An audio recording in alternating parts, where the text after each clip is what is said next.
need to create jobs that will last. Sustainable practices and innovations in feed production can get to the forefront of this transformation, creating new opportunities and increasing economic resilience. To the young people that are in the room, the future rests with you, as we have seen throughout these 2 days. Agricultural and sustainability are not just jobs of yesterday, they are the careers of tomorrow. And I challenge the youth to dare to disrupt the practices that we have carried for years, to embrace the technology that can improve what we are doing, and to really lead the road to innovation and sustain our future. As I conclude, forgive me for going down a little bit of a philosophical route, but the last 2 days I couldn't help but remember that the extraordinary setting that we're in today and yesterday in Dar es Salaam is very close to areas like Uvuvi Gorge and the Soroli Caves, where we find the earliest traces of humanity. We have a profound connection to this land and the legacy where we are standing today. In this region, we find remnants of our distant ancestors, footsteps locked in the soil, giving evidence of some of the earliest steps mankind has ever taken. Let us not take this for granted, but let us take this as an example. Let us take the first steps towards sustainable, future-proof African poultry sector, and not just start discussions in this forum, but continue discussions afterwards. The sector does not just stand for production. It stands for peoples, it stands for families, and it stands for the future. It is about ensuring that every individual has access to nutritious food, dignified employment, and opportunity to thrive. The poultry sector has the potential to feed millions more than what we currently are doing, create jobs, and drive mass growth across the southern African continent. But we must act now. We must embrace sustainable practices, harness innovation, and push the boundaries of what is possible. A giant of men once said, "It always seems impossible until it is done." And most of you will know that is the former president of South Africa, Mr. Nelson Mandela.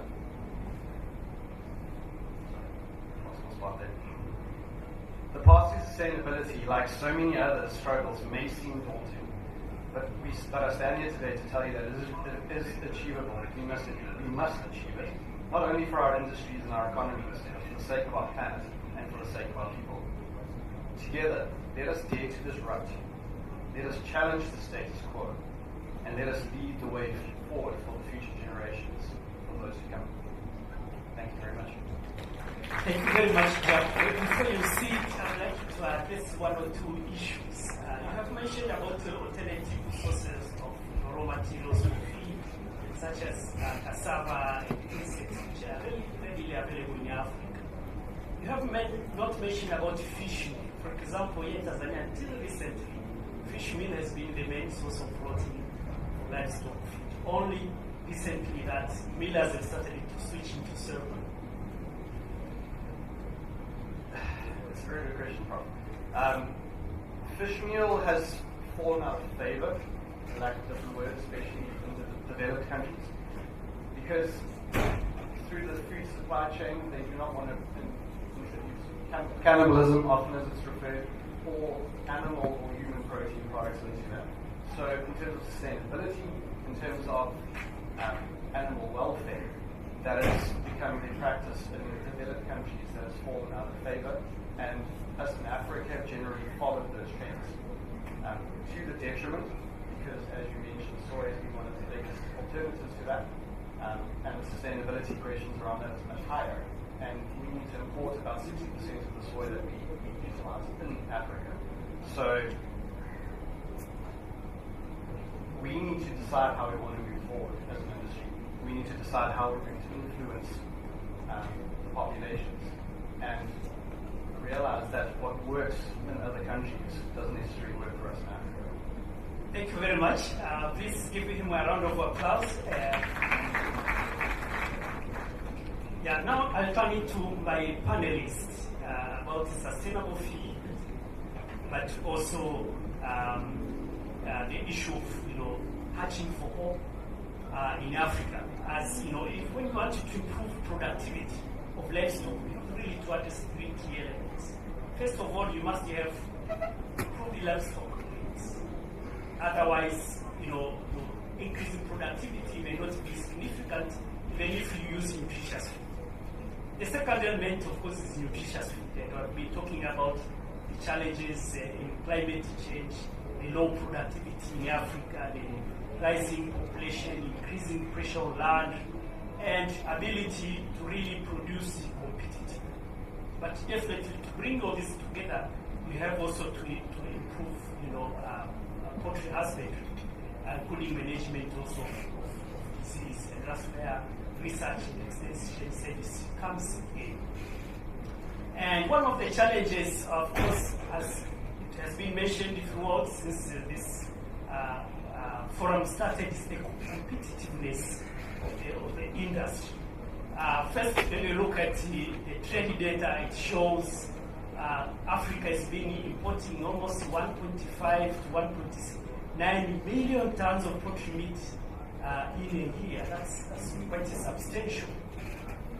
It's almost ranking almost second, even though, of course, there's been switching position with Middle East and Europe. Of course, Asia is the leading import of poultry meat. But then when you also look at soybean trade, Africa has been spending over $1 billion a year importing soybean, which of course could be produced locally. Another fact which I also want to share with you is the price of poultry meat. In fact, recently, for the first time, the FOB price for Brazil has reached $2,000 per ton, or $2 per kg.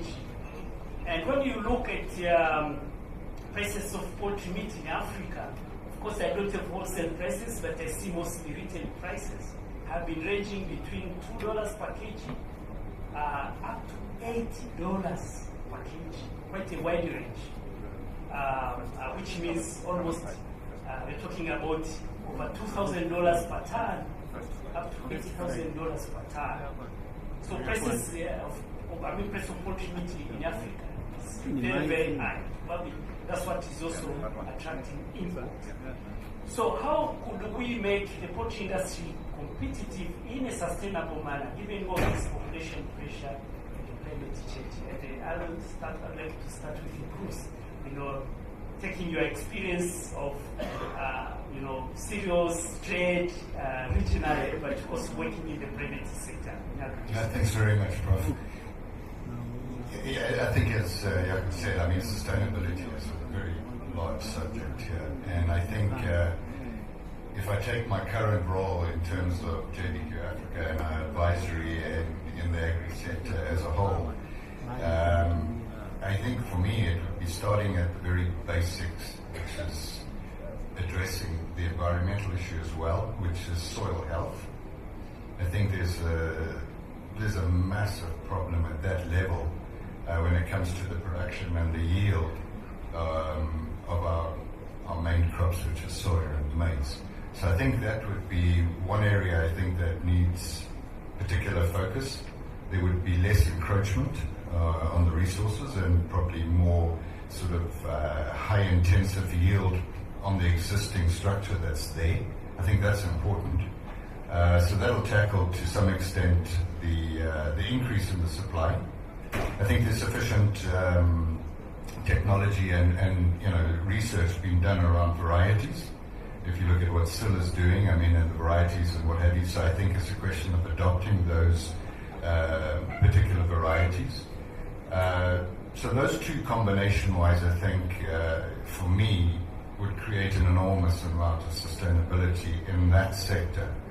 I think if it comes now more in terms of, as it is, it's a very wide subject, but if I'm looking at the farming systems and what we are sitting with in Africa today, one of our biggest problems is the aging farmers. The population of farmers is getting older. There's this question in terms of our culture, in terms of subdivision of land, which is another issue. So I think that pushes the emphasis more to the youth side. I think there's a lot of efforts being made in that area of youth, knowledge transfer, and making farming exciting again for the youth. These are things I think that are going to bring a lot more sustainability in the future. But at the end of the day, I mean, one does have to focus on the profitability, because otherwise, if something's not profitable, it's not going to work. So, there's a number of issues that we can talk around. But I think from my perspective, from a production perspective, we really need to focus more on soil health. And, there's a number of ways that can be done. Obviously I'm going to hand the mic to Godfrey in a moment on the financing side, but I have we've always been told, and it's been said here this morning, that there's sufficient money around. It's how do we distribute that money? And if I look at my other side of my career in terms of the trading and the milling and all these kind of things, maybe it's something, and I think there's a couple, and I think Cal is one of the examples sitting on the panel, is that where do you direct that funding? And would it not be disruptive to think that instead of trying to focus more on these initiatives at grassroots on the smallholder farmers, to possibly aim some of that funding at the top of the value chain to the processor, who then can strengthen that value chain for his own